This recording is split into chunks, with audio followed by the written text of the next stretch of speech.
As I read your holy word, help me see, Lord, help me learn. Holy Spirit, from its pages lead the way. Come and melt my stubborn will, make my heart and soul be still. As I read your word, may I heed it and obey. 자, 우리 같이 오늘 보실 하나님의 말씀 디모데후서 2장 15절, 베드로후서 3장 8절 우리 같이 봉독하겠습니다. 시작. 너는 진리의 말씀을 바르게 나누어 내 자신을 하나님께 인정받은 자로 부끄러울 것이 없는 일꾼으로 나타내도록 연구하라. 그 다음에 베드로 3장 8절. 자, 시작. 그러나 사랑하는 자들아, 주께는 하루가 천년 같고 천년이 하루 같다는 이 한 가지 사실에 대하여 무지한 자가 되지 말라. 예, 오늘 우리 같이 하나님의 말씀을 통해서 우리 보게 될 이 내용을 위해서 특별히 기도해 주시고 3시간 정도 계속해서 연속으로 조금 어려운 내용을 다루고 그 다음부터는 흥미롭고 재미있는 예언에 대해서 쭉 다뤄가도록 하겠습니다. 제가 지난 시간에 진리의 말씀을 올바로 나누는 문제가 얼마나 중요한지, 그리고 성경은 나누는 것에 대해서 우리에게 계속해서 강조하고 있다는 사실들을 여러분들에게 말씀을 드렸습니다. 자, 오늘 우리가 여기서 먼저 찾아보게 될 내용은 오늘 무엇보다도 구약과 신약으로 성경을 먼저 나뉜다라는 것입니다. 구약과 신약으로 나뉜다. 이것은 이 모든 사람이 잘 알고 있죠. 그러나 구약과 신약의 의미에 대해서 잘 다들 모르고 있는 분들이 많습니다.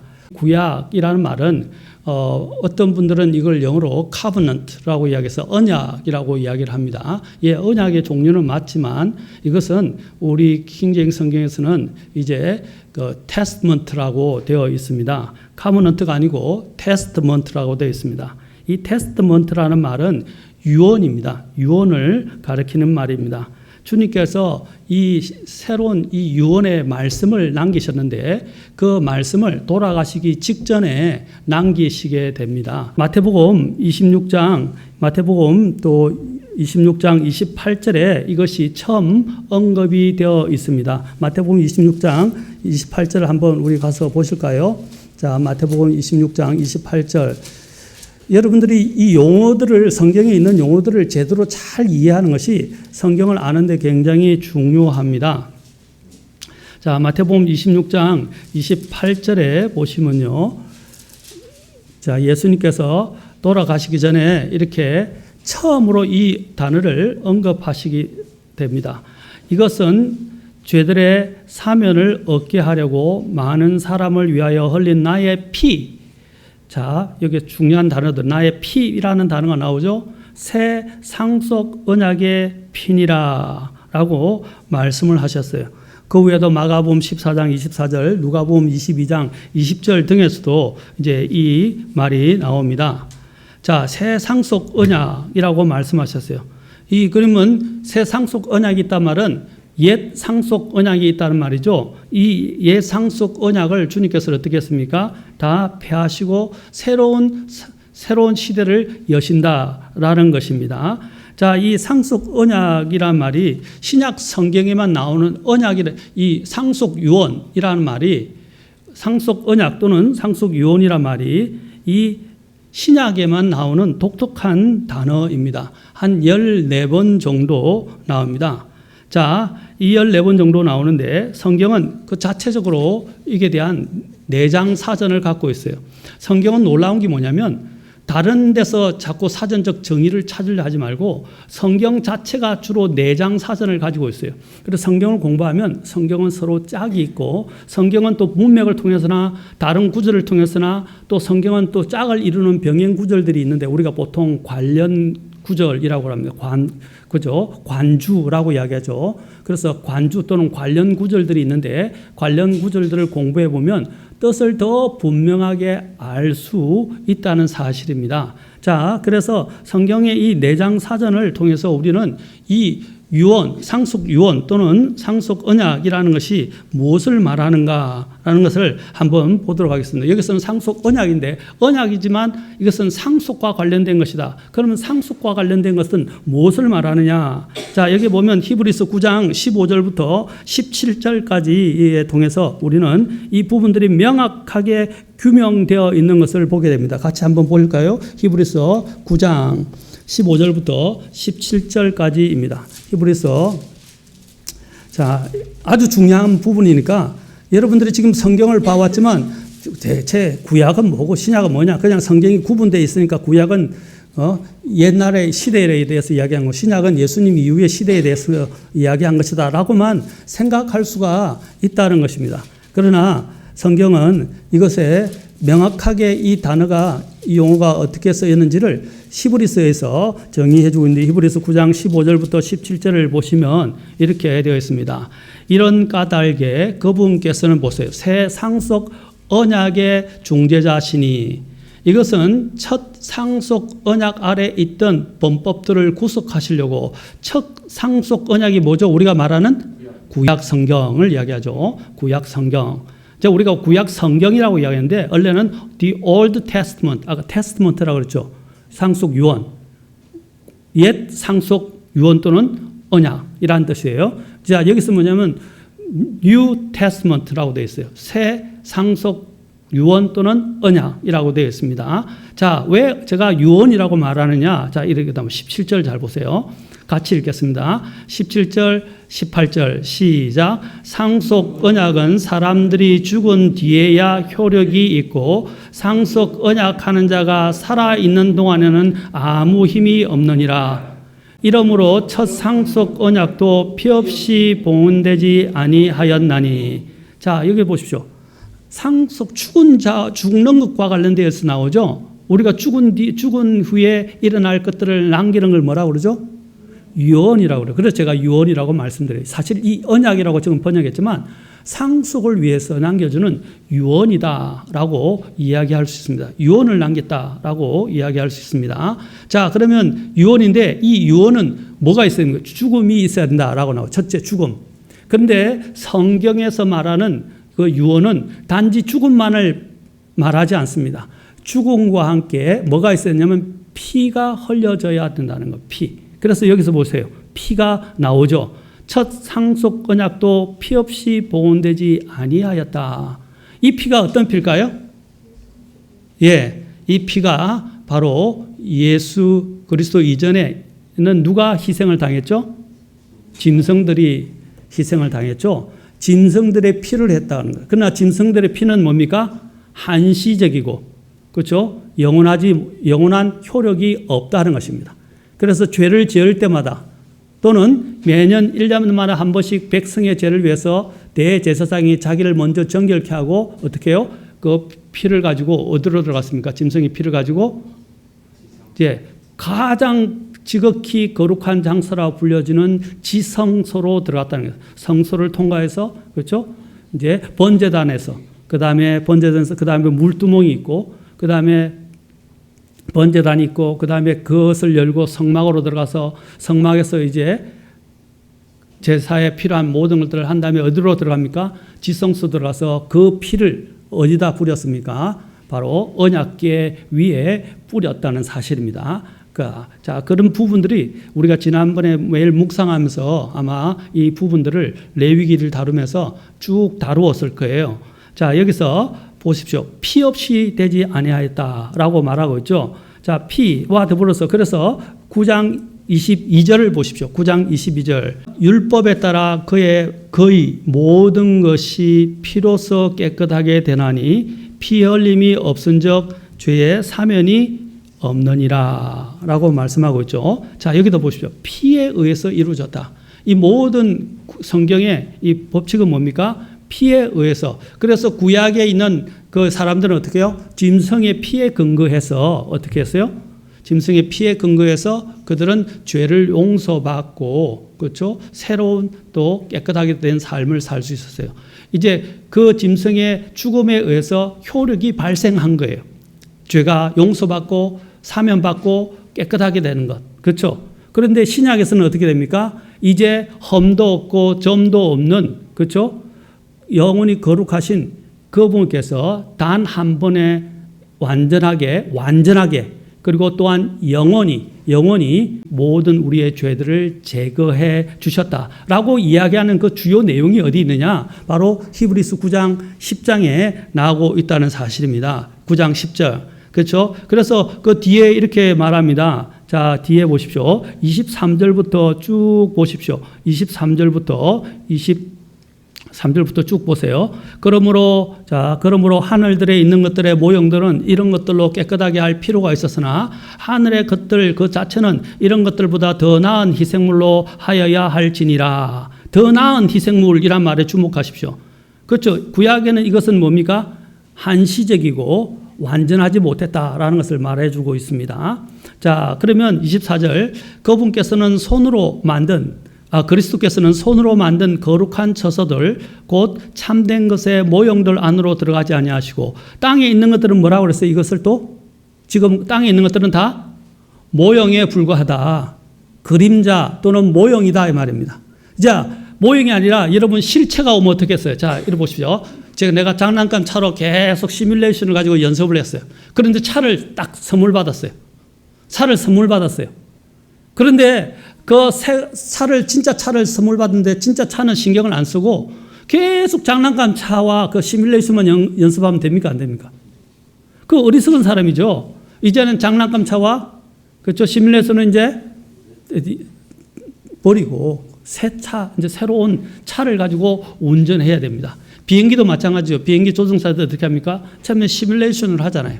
그렇죠? 익히고 공부하고 몇 년을 가지고 공부한 다음에 시뮬레이션으로 준비를 한 다음에 그 다음에 이제 나중에 실제 비행기를 몰지 않습니까? 그렇죠? 그와 같다는 것입니다. 바로 이전에 있었던 모든 구약의 제사 제도들은 뭐라고 그랬습니까? 다 모형에 불과하다. 모형이었다는 말이에요. 그러면 예수님은 뭡니까? 그것을 실체라고 이야기를 합니다. 자, 여러분 성경을 이해하는데 굉장히 중요한 지금 용어들을 제가 하나씩 말씀을 드리니까 잘 이해하십시오. 그것을 실체라는 것입니다. 진짜다 이 말입니다. 그게 진짜라. 기다리던 진짜가 왔다는 거예요. 아까 진짜 차를 운전하는 것처럼 진짜 비행기를 이제 비행 운전을 해야 하는 것처럼 마찬가지로 우리는 진짜의 이제로 갈아타야 되는데 그 갈아타는 그 모든 발판과 근거를 마련하신 분이 누구라고요? 바로 예수 그리스도다. 그래서 모형들 안으로 들어가지 아니하시고 어디 있어요? 하늘 그 자체 안으로 들어갔다. 이 지금 땅에 있는 성전은 하늘 성전의 모형에 불과하다는 것입니다. 진짜 성전은 어디 있다고요? 하늘에 있다. 진짜 제사장은 누구라고요? 여기서 그리스도다 이 말입니다. 영원한 대제사장으로 오셨다는 사실입니다. 그래서 25절 이렇게 이제 보십시오. 들어가서 이제 우리를 위하여 하나님 앞에 나타나시느라 25절 또 그분께서는 대제사장이 해마다 다른 것들의 피를 가지고 거룩한 곳에 들어가는 같이 자주 반복적으로 계속되어야 했단 말이죠. 그러나 예수님은 어떻게 했습니까? 그럴 필요가 없으시니라고 말하죠. 그랬더라면 그분께서 반드시 세상의 창건 이래로 자주 고난을 당하셨어야 할 것이라. 예수님은 단 한 번 고난 당하셨죠. 그런데 모형으로 어떻게 해요? 모형으로 구약의 짐승들이 어떻게 해요? 희생을 당함으로써 어떻게 해요? 예수님을 대신했다 이 말입니다. 그런데 때가 되어서 예수님께서 오셔서 실체로서 이제 이 일들을 우리를 위해서 이루어 주셨다는 거예요. 아멘. 그런데 이것이 이루어진 것이 효력이 이전에 있던 효력과는 비교할 수가 없다는 거예요. 그렇죠? 비교할 수가 없다는 거죠. 예수님의 이 효력은 히브리서에서 강조하는 단어가 여러 가지가 나오는데 완전이라는 단어, 완전하다, perfect. 그 다음에 두 번째 뭐냐면 또 영원이라는 단어예요. 영원이라는 단어예요. 영원히. 이전 거는 뭡니까? 일시적이었다 그랬죠. 아까 자주라고 나왔잖아요. 그렇죠? 자주라고 나왔어요. 그러나 이제 히브리서에서 예수님에 대해서는 영원이라고 말하고 있어요. 그리고 또한 또 히브리서에서 예수님께 대해서 이야기하는 것은 킹제임 성경에 보면 한 열 몇 번 나오는 걸로 알고 있는데 단 한 번이라는 말이 나와요. 한 번. 단 한 번이라는 단어가 once for all 또는 once라는 말이 계속 나옵니다. 단 한 번에 영원히 완전히 이 모든 것들을 다 끝내셨다 이 말입니다. 다 해결해 주셨다는 거죠. 그래서 그것을 더 나은 아까 뭐라 했어요? 23절에 더 나은 희생물이라고 말하는 것입니다. 여러분 이제 성경을 전체적으로 잘 이해할 수 있는 가장 중요한 부분들을 지금 말씀을 드리는 겁니다. 자, 그래서 어떻게 해서 그분이 이제 나타나셔서 그분이 자주 고난을 당하셨어야 할 것이라. 그러나 이제 세상 끝에 그분께서 단 한 번 나오죠. 단 한 번 나타나서 자신을 희생물로 드려 죄를 제거하셨느니라. 자, 28절 같이 읽겠습니다. 시작. 이와 같이 그리스도께서도 많은 사람들의 죄를 담당하시려고 단 한 번 드려지셨으며 또 자신을 기다리는 자에게 죄와 상관없이 두 번째 나타나사 구원에 이르게 하시리라. 처음에 오실 초림은 뭐였습니까? 우리의 죄를 그렇죠? 담당하기 위해서 단 한 번 자신을 희생물로 드리기 위해서 오셨다는 것입니다. 그런데 두 번째 다시 오실 거라고 말하고 있죠. 두 번째 오신다고 그랬어요. 그때는 뭐와 상관없이 이제는 죄에 대한 문제는 해결했기 때문에 죄와는 상관없이 오신다는 거예요.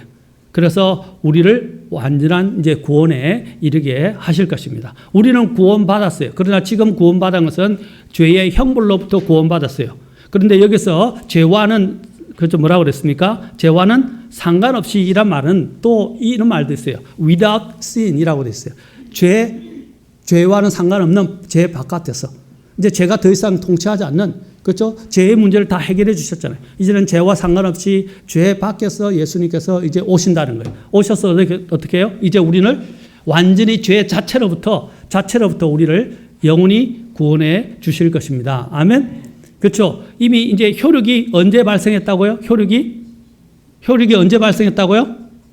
예수님이 죽으시며 십자가에 죽으신 이후로 효력이 아까 상속 유언은 뭐라고 그랬어요? 죽은 자의 그렇죠. 죽은 자의 유언이 있어야 되고 살아 있는 동안에는 효력이 없다 그랬죠. 죽고 난 이후에 그래서 이 신약이라는 단어가 엄밀하게 말하면 예수님의 죽은 이후에 사실 효력이 발생하는 거예요.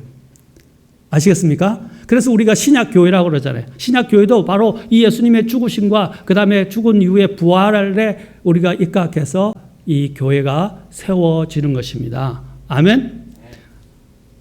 여러분 이래야 이 단어가 이제 좀 이해가 되시죠? 왜 언약이라고 상속 유언이라고 이야기하는지. 그러면 이제 이것이 처음에 성경을 나누는 데 있어서 굉장히 중요합니다. 구약과 신약이 나누어지는데 성경에서 예수 그리스도를 중심으로 이제 구약과 신약이 나누어집니다.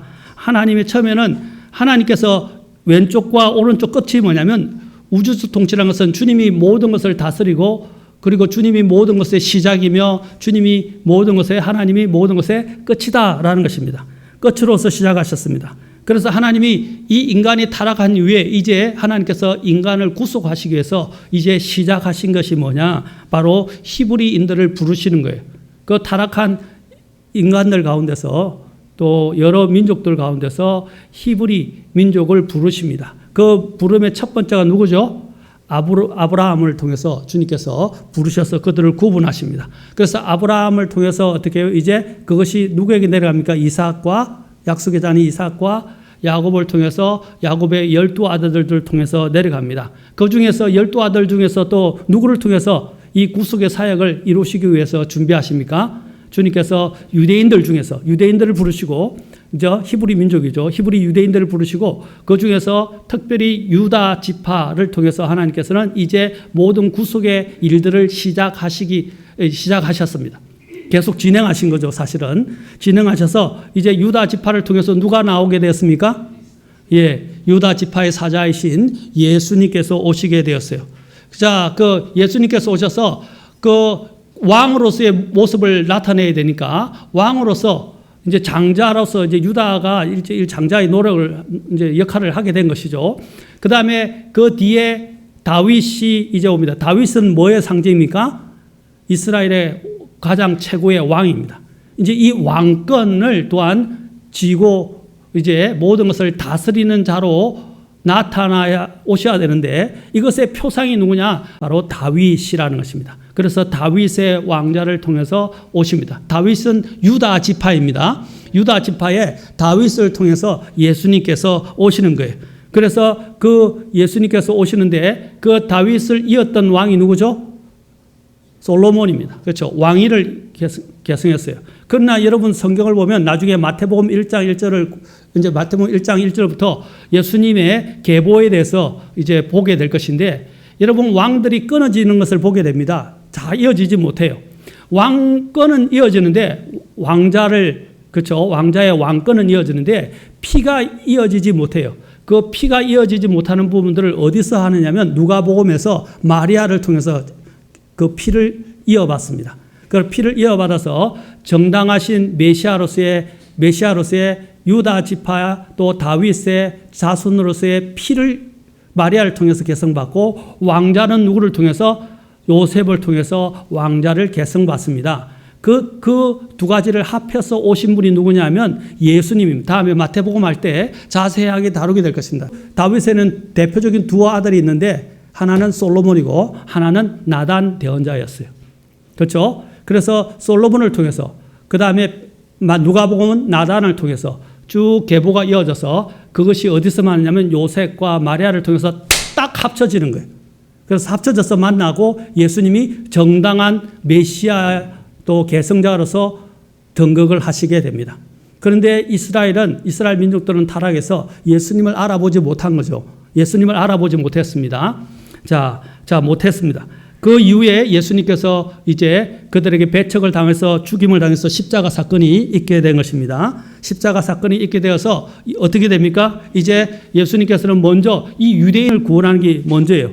그다음에 유대인들에게 그랬죠. 그래서 사도행전 1장 8절에 복음을 전할 때 뭐라고 그랬어요? 먼저 예루살렘과 그죠? 사마리아와 땅끝까지라고 이야기를 했잖아요. 먼저 유대인부터 시작하세요. 그 다음에 어떻게 해요? 사도행전 그래서 이제 유대인에서 8, 9장에서 이제 뭐가 됩니까? 사마리아 10장에서 이제 뭐가 됩니까? 고넬료라는 이방인에게 이제 전파되게 복음이 전포됩니다. 제일 먼저 첫째는 뭐라고 그랬어요? 성경에서 첫째는 유대인에게요. 그 다음에 그리스인에게다라고 이야기를 하잖아요. 그래서 첫 번째는 유대인에게 향한 것이 당연한 것입니다. 그래서 예수님의 이러한 이제 구원의 이 복음 사역이 유대인을 통해서 이제 시작됩니다. 유대인을 통해서.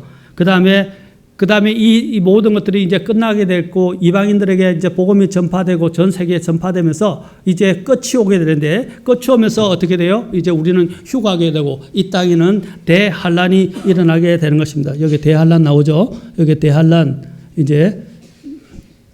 여기 대환란 있죠? 여기 대환란 여기 나오는데 하나님의 그 다음에 이제 다시 대환란을 거치고 천년왕국과 함께 영원한 다시 영원으로 우리는 들어가게 됩니다. 그러면 구약과 신약에 여기에 이제 구약과 신약에 옆에 도표를 보시죠. 구약과 신약에서 구약은 아버지 하나님에게서 시작됩니다. 그리고 구약은 뭐로 끝납니까? 여러분이 말라기를 보면 학개 스가랴 말라기죠. 말라기를 보면 뭐로 끝나냐면 제일 끝 단어가 저주입니다. 저주로 끝나게 됩니다. 율법은 뭘 가져옵니까? 저주를 가져옵니다. 왜냐하면 사람은 완전하지 못하면. 그 다음에 거기서는 이 율법은 어디서 주어졌습니까? 시내산에서 주어졌습니다. 그리고 그 역사는 어디를 중심으로 되어 있습니까? 이스라엘을 중심으로 되어 있습니다. 그리고 그것은 어디에 예속되어 있습니까? 첫사람 아담에게 예속되어 있었다는 사실입니다. 그 다음에 시내산에서 율법을 받을 때 제일 먼저 일어난 일이 뭡니까? 바로 그 뒤에 3,000명이 죽임을 당합니다. 그 다음에 어떻게 해요? 그 다음에 죽임을 당하고 이스라엘 민족이 시내산에서 율법을 받음으로 정식적인 국가로 하나님 앞에서 승인을 받고 출범을 하게 됩니다. 그때가 오순절이에요. 아시겠습니까? 자, 이스라엘이 시내산에서 율법을 받음으로써 그들이 언제부터 시작되면 그들의 신은 아브라함에서 시작됐지만 아브라함에서 시작됐지만 그들이 정식으로 민족으로 이스라엘 민족으로 출범을 한 때는 언제라고요? 모세가 시내산에서 율법을 받으면서 하나님과 언약을 완전히 체결하게 됩니다. 언약을 체결하게 돼요. 그렇죠? 자, 언약을 체결하게 됩니다. 자, 민족적으로 시작을 하게 됩니다. 그런데 신약은 어떻게 됩니까? 이제 예수님이 오신 뒤로는 이제 유대인들은 어떻게 해요? 유대인들은 역사 밖으로 밀려나게 됩니다. 왜? 예수님을 거절했기 때문에. 역사 밖으로 밀려났다고 해서 그들이 버려진 건 아닙니다. 완전히. 역사 밖으로 밀려났지만 다시 그들은 역사 속으로 들어오게 될 것인데 그게 종말이에요. 이제 유대인들이 어떻게 독립했다고 제가 이야기했죠? 이제 그들의 이제 시대가 다시 시작되기 시작한 거예요. 그것은 우리가 종말에 지금 살고 있다는 것을, 마지막 종말의 때에 살고 있다는 것을, 주님이 재림이 가까운 때에 살고 있다는 것을 말해 주는 것입니다. 그렇죠. 그래서 유대인이 제가 시계라고, 역사의 시계라고 말했었죠. 지금은 역사의 밖에 지금까지 있었지만 이제 유대인들이 독립을 하면서부터는 어떻게 해요? 이제 실제 역사 안으로 다시 들어오기 시작해서 주님이 이제 마지막 때 일어날 일들을 이제 계시하셨다는 것을 이야기해 주신 것입니다. 자, 여기서 신약을 보십시오. 신약은 어디서 시작됩니까? 아들 하나님, 예수님, 아들 하나님에게서 시작이 됩니다. 그 다음에 어떻게 해요? 모든 것이 뭐로 끝납니까? 예수님의 재림과 복과 함께 끝나게 됩니다. 아까는 저주로 끝났죠, 구약은. 그러나 신약은 복으로 끝납니다. 이제 구약은 뭐로 시작됐어요? 시내산이었죠. 그렇죠? 신약은 뭐로 시작됐습니까? 이제 갈보리 언덕에 예수님이 십자가에 피를 흘리심으로써 이제 시작하시고, 본격적으로 어떻게 됐습니까? 이제 오순절날 성령을 받음으로써 교회가 시작됩니다. 자, 그 다음에 구약은 이스라엘에 초점을 맞췄지만 신약은 세계에 초점을 맞추고 있습니다. 이제 구약은 또 첫사람 아담에 예속되어 있지만 두 번째 이제 신약 시대는 둘째 아담이자 마지막 아담이라 불려주신 예수님과 함께 시작됩니다. 그래서 마태복음 1장 1절에 뭐가 나와요? 마태복음 1장 1절에 신약을 딱 처음 여는 첫 번째 책에서 뭐라고 나옵니까? 예수 그리스도의 세계가 세대라고 킹제임스 성경에 있어요. 개혁 성경이나 다른 데는 족보, 계보, 뭐 이런 다른 성경에서는 또 세계라고 되어 있는데 킹제임스 성경에서는 generation이라고 되어 있어요. generation하는 것은 뭡니까? 이렇게 살아있는 것들이 서로 계속 개성되는 것을 사실 안에 그 뜻을 내포하고 있다는 사실입니다. 자, 그래서 마지막 아담 그리스도께 이제 우리는 믿음을 통해서 이 새 상속 언약에 힘입어서 이제 그 상속 언약의 유언대로 우리의 죄가 용서받고 우리가 깨끗하게 되고 영원한 그렇죠? 구원을 얻게 된다는 사실입니다. 아멘. 구약은 아까 그것을 완전하게 하지 못했지만 이제 우리는 신약이신 예수 그리스도의 죽음을 통해서 갈보리산을 통해서 이루어진 그 죽음을 통해서 우리가 믿음으로 예수님을 믿을 때 그분 하에 있게 된다는 거예요. 자, 그러니까 구약은 뭐예요? 첫사람 아담. 구약은 첫사람 아담에게서 어떻게 해요? 아담에 다 예속되어 있는 민족이죠. 그렇죠? 이제 크게 두 부류로 이야기하면 이제 신약은 뭡니까?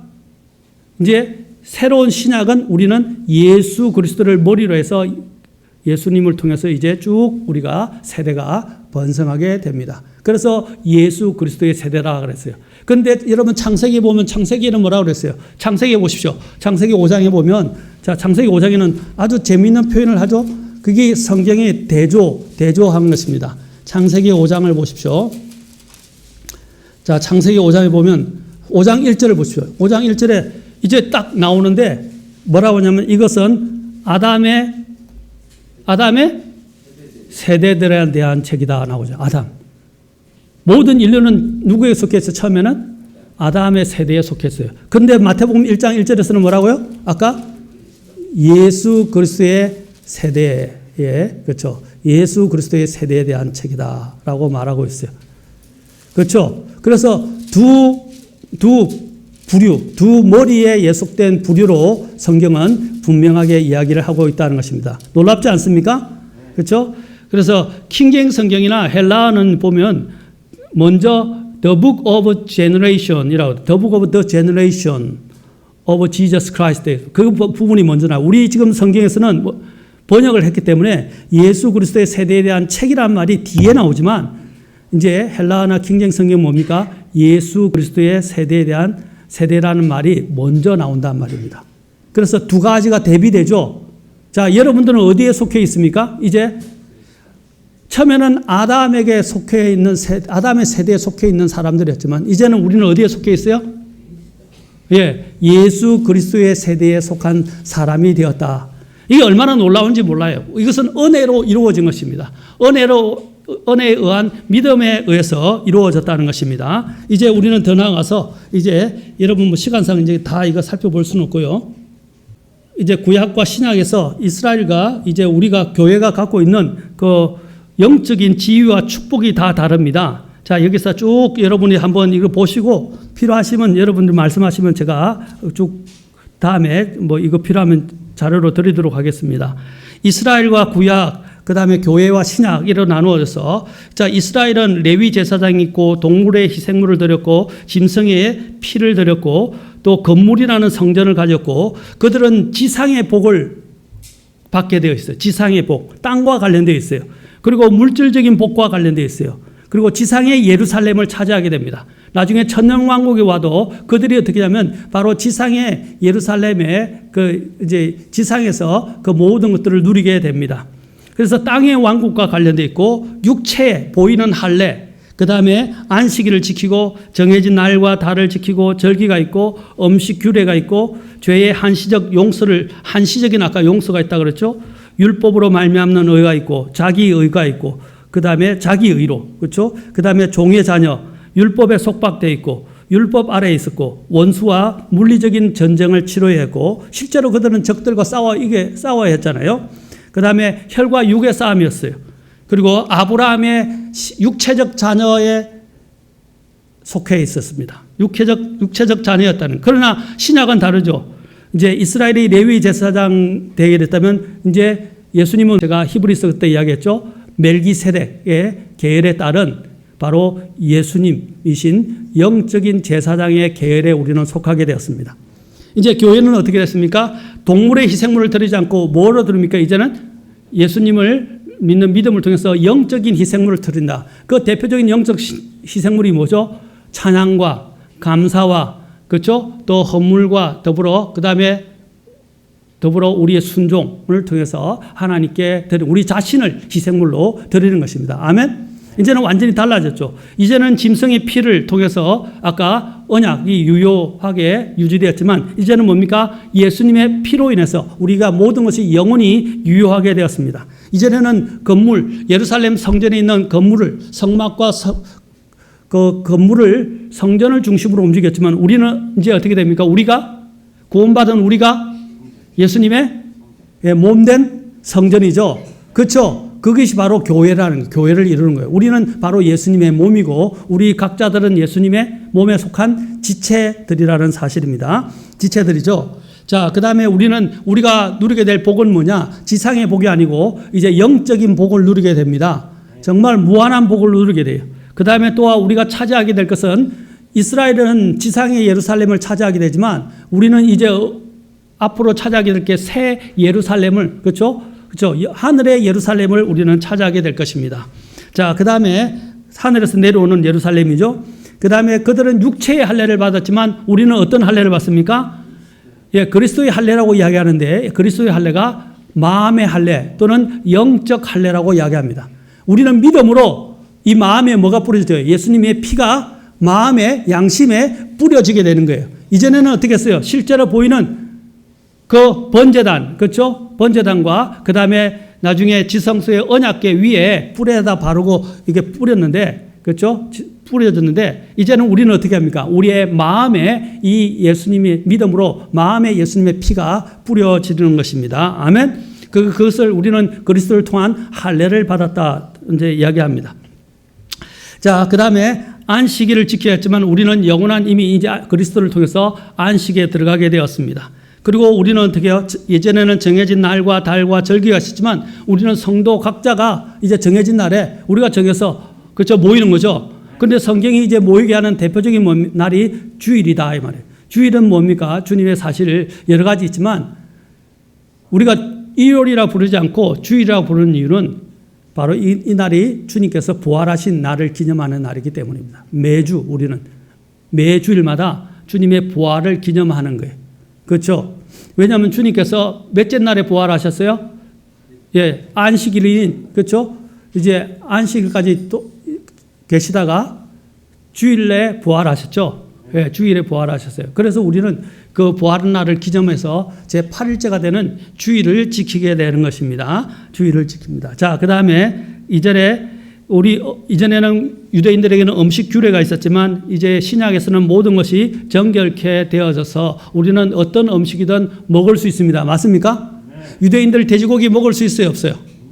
굽이 안 갈라진 거 먹을 수 있어, 없어요? 그 다음에 또한 그들이 대세김질을 안 하는 거 먹을 수 있어, 없어요? 못 먹죠? 예. 또 그것도 따로따로가 아니라 대세김질도 해야 되고 굽도 갈라진 두 가지 조건을 다 갖춰야만이 먹을 수 있었어요.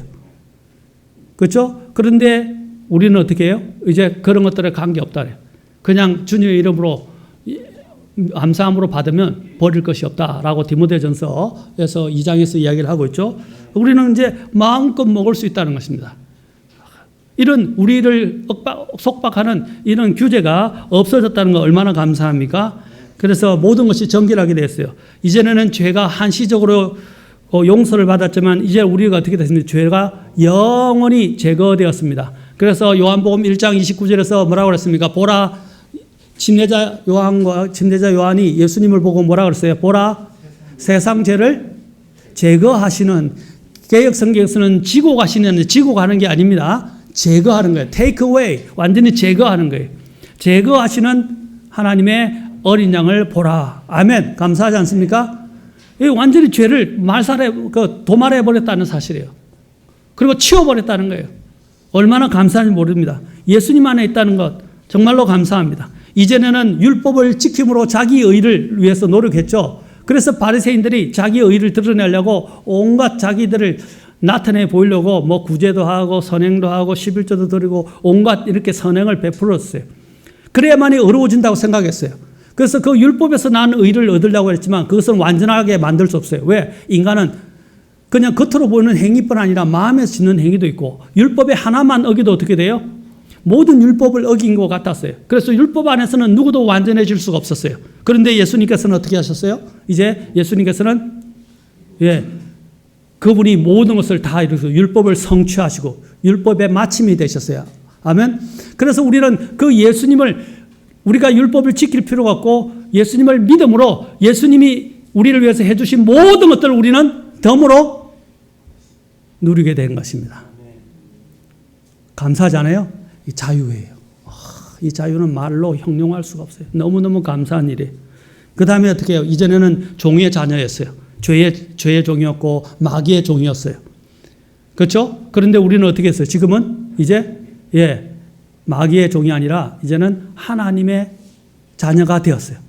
종에서 자녀가 되었다는 것입니다. 그렇죠? 그리고 약속을 얻는 자녀가 되었어요.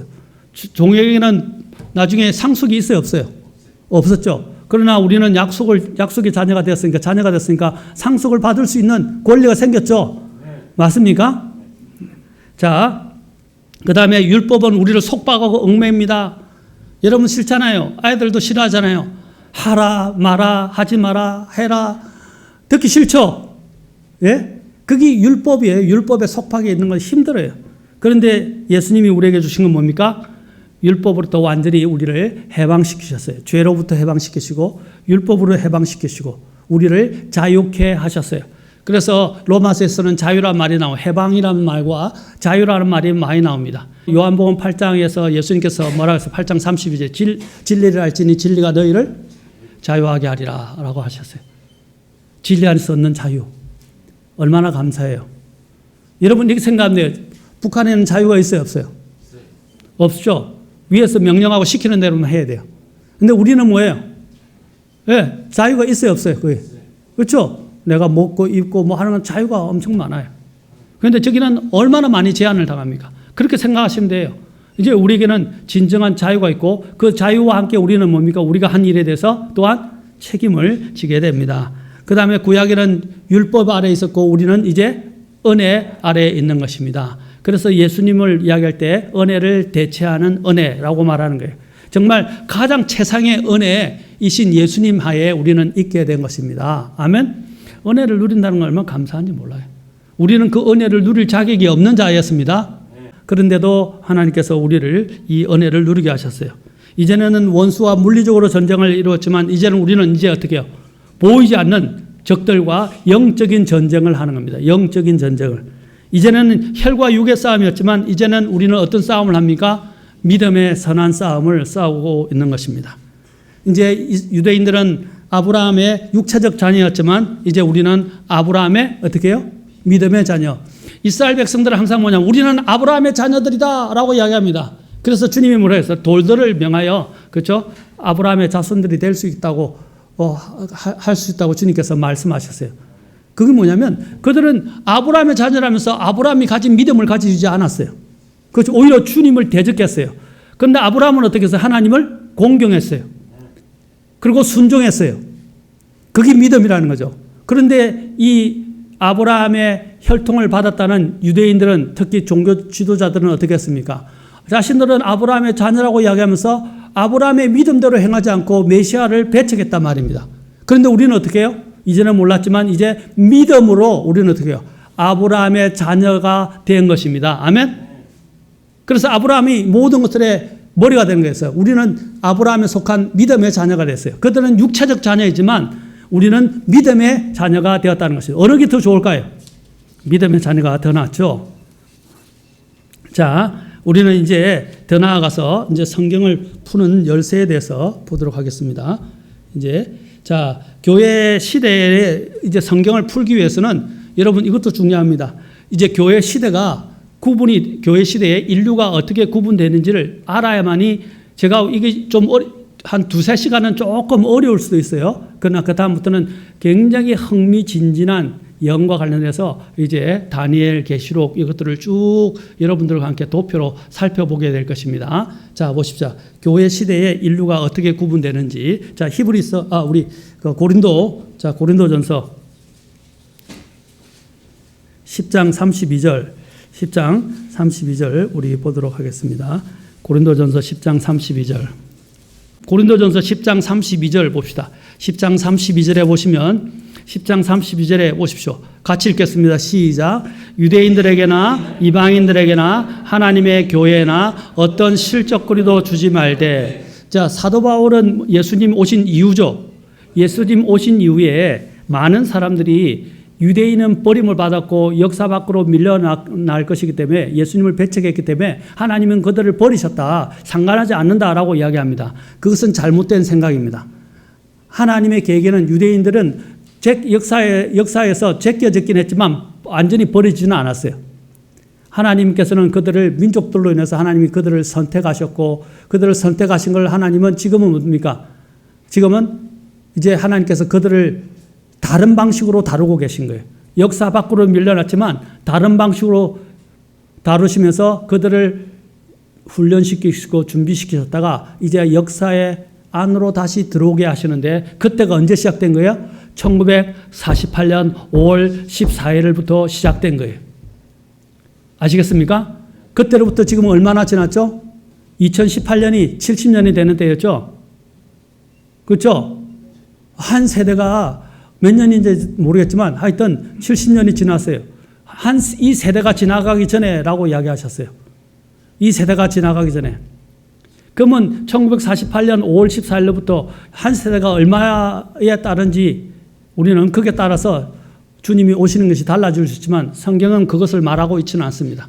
그 시기에 대해서는 예언적으로 표적들을 통해서, 징조들을 통해서 이야기하셨지만 그 날과 그 시각에 대해서는 말씀하지 않았어요.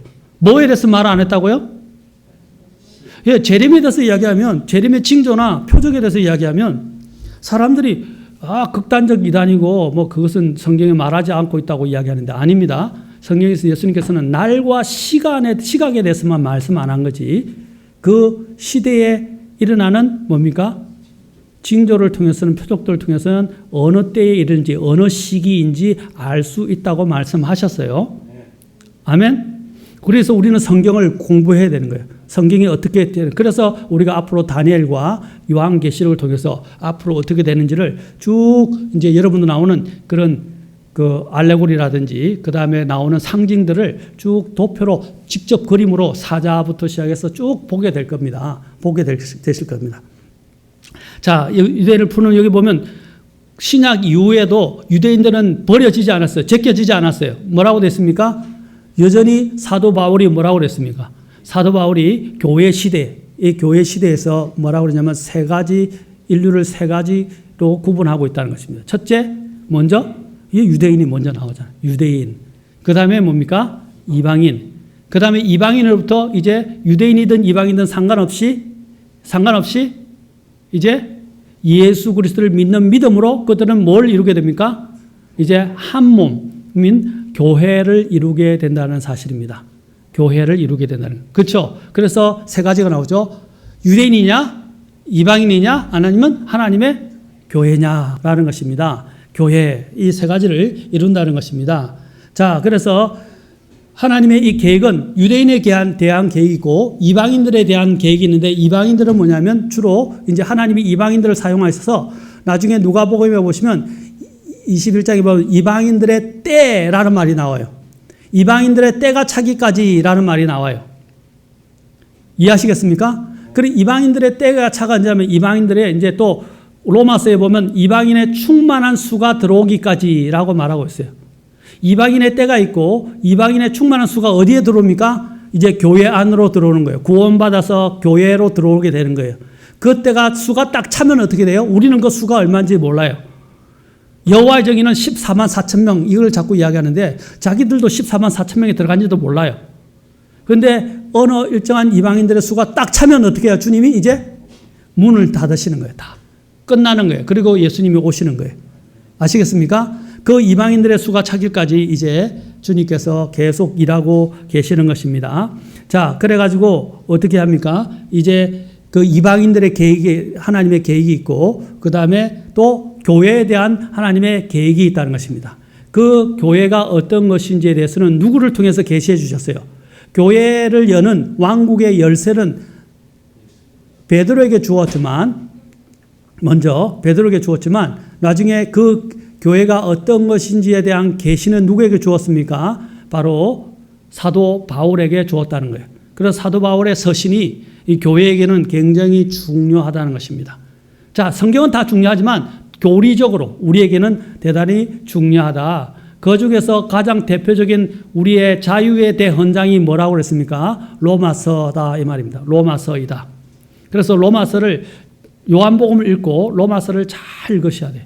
로마서를 읽으면 하나님의 우리에게 향한 그 자유의 대헌장에서 말하는 그리스도인들의 법에 대해서 그리스도의 법을 우리가 제대로 알 수 있고 또 그리스도로서 어떻게 하나님의 경륜을 알고 살아야 되는지에 대해서도 제일 잘 정리해 놓은 책이 바로 로마서다라는 것입니다. 자, 에베소서 3장으로 잠깐 가서 보실까요?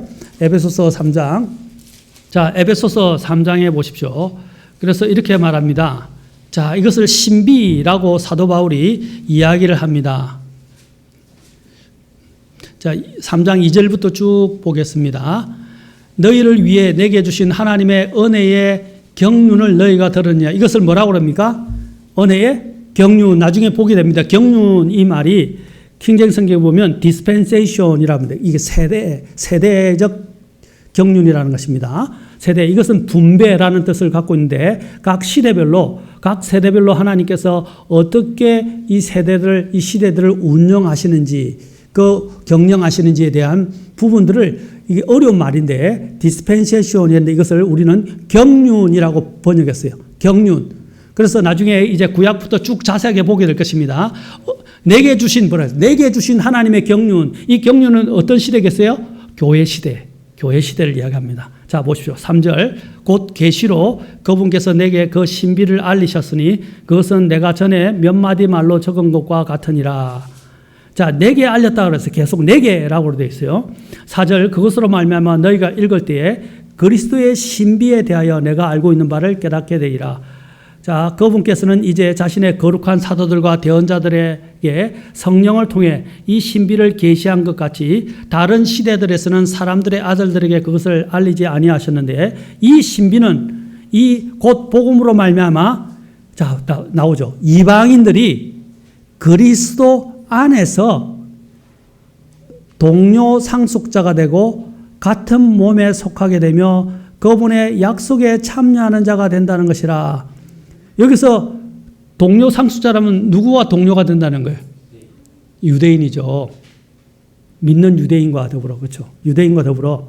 자, 7절.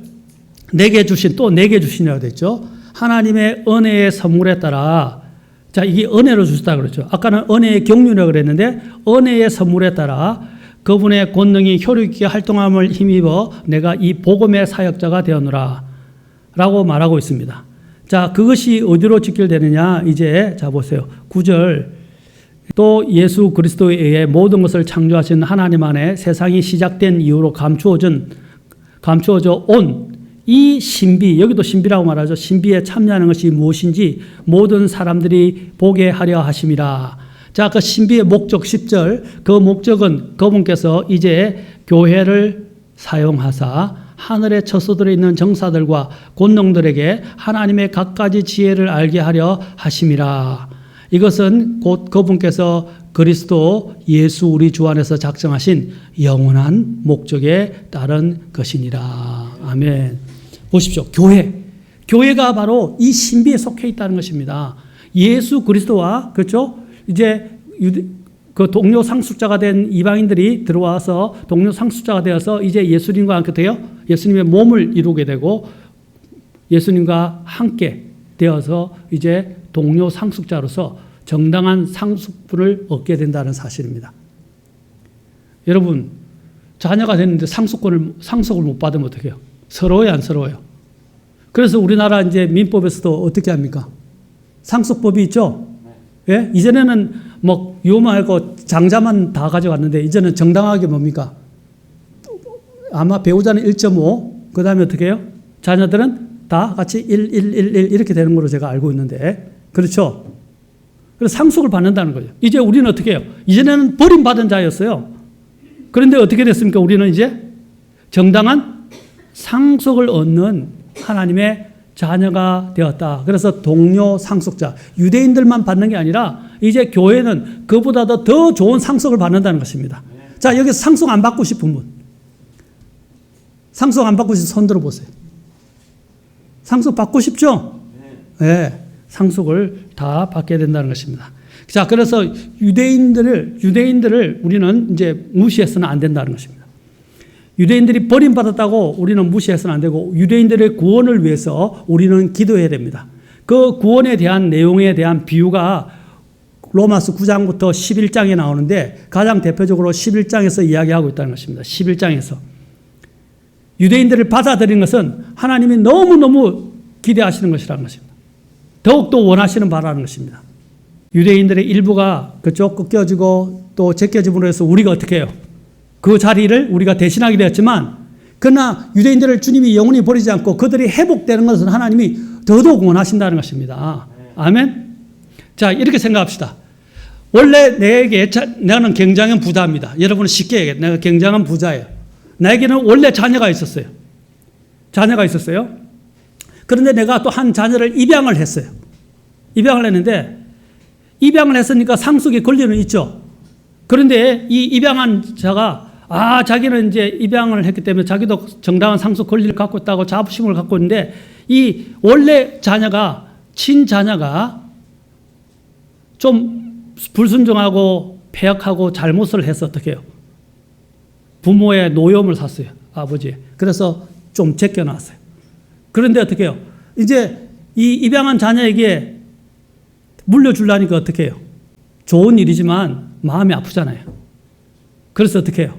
그 친자녀가 이제 그 잘못에서 돌이켜서 회복되기를 원할까요? 안 할까요? 원하겠죠? 더더욱 원한다 이 말입니다. 더더욱 원한다는 것입니다.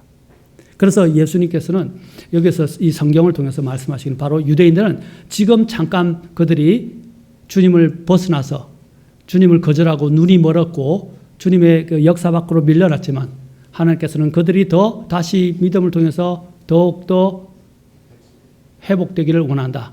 그 회복되는 방법이 뭐냐? 하나님이 이제 놀라웠게 사용하는 방법이 그래요. 제가 아까 부자 아버지라고 그랬잖아요. 입양된 자녀에게 너무 잘해주는 거예요. 그래서 상속을 다 줄 것처럼 막 이렇게 하는 거예요. 그러니까 어떻게 해요? 그 친자녀가 바깥에 보니까 제가 내 상속분까지 다 차지하려고 그러네? 이거 안 되겠다. 그럼 막 시기가 일어나는 거예요. 그래서 아버지한테 가서 아버지 잘못했습니다. 이제는 안 그러겠습니다. 정신 차리고 똑바로 하겠습니다. 하고 회복되는 거예요. 자, 이게 뭐냐면 이방인들이 교회 안에 들어와서 하나님의 이 상속권을 갖게 되고 또 상속을 갖게 된 자로서 너무 잘하고 많은 복을 누리게 되니까 이 제쳐졌던, 그렇죠?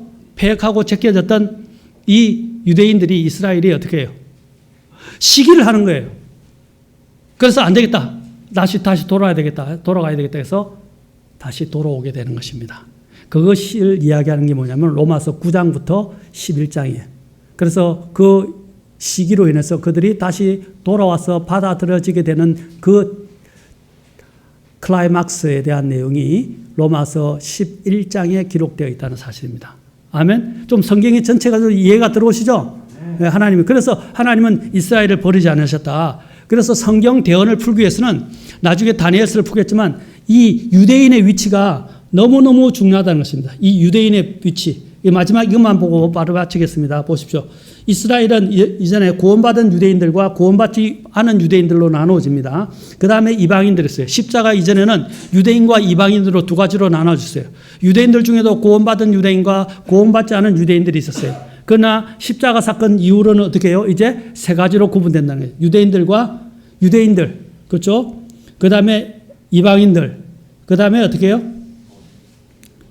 이제 구원받은, 예수님을 믿음으로 구원받은 하나님의 교회가 있다는 것입니다. 하나님의 교회. 그래서 이 세 개로 구분된다. 구약에서는 이스라엘과 이방인들만 있었지만 신약에는 뭐라고요? 세 가지, 특히 하나님의 교회까지 있게 된다는 것입니다. 이때는 누구든지 유대인이든 이방이든 어떻게 된다고요? 다 예수님을 회개하고 믿어야 된다는 것입니다. 그래야 하나님의 교회가 돼요. 나중에 하나님의 교회에 들어오지 못한 유대인들은 어떻게 돼요? 예수님을 믿고 회심하게 되어 이제 그들이 다시 민족적으로 하나님의 하나님의 백성으로 회복되게 됩니다.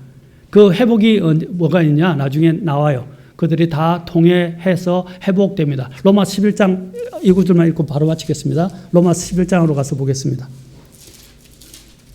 그래서 우리는 유대인들의 구원을 위해서 기도해야 됩니다. 아멘. 유대인들이 민족적으로 하나님께 돌아와서 회복하고 구원받도록 많이 기도해야 합니다.